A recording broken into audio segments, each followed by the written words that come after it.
Во время сноса дома 11-летняя девочка получила травму.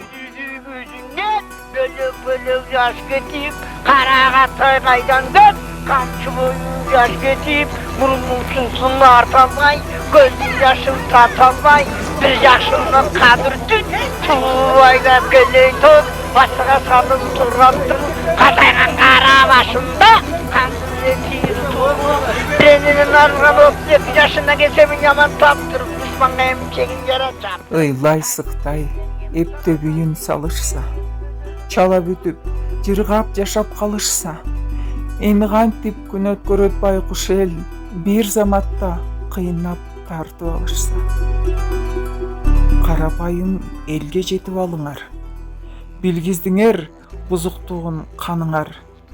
Элдин канын шемип, соруп бүттүңөр, качан гана чыгар экен жаныңар. Соо адамдар турган үйдү бузабы?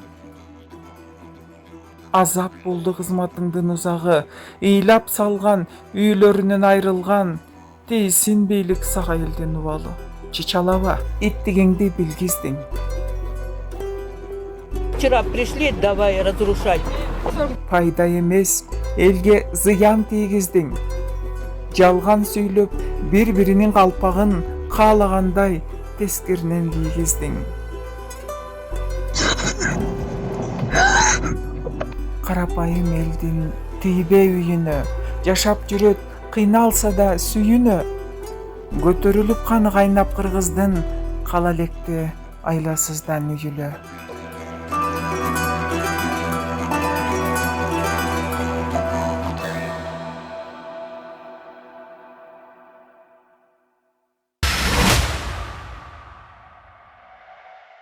Нас пытаются заставить замолчать, задержание, преследование, давление, но мы продолжаем работать.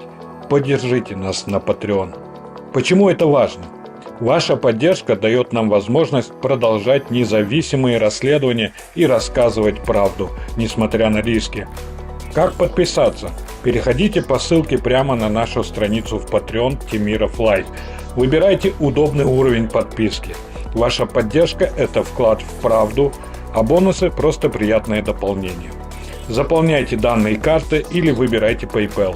Подтверждайте и готово. Вы помогаете нам продолжать борьбу за правду. Поддержите независимую журналистику, ссылка в описании.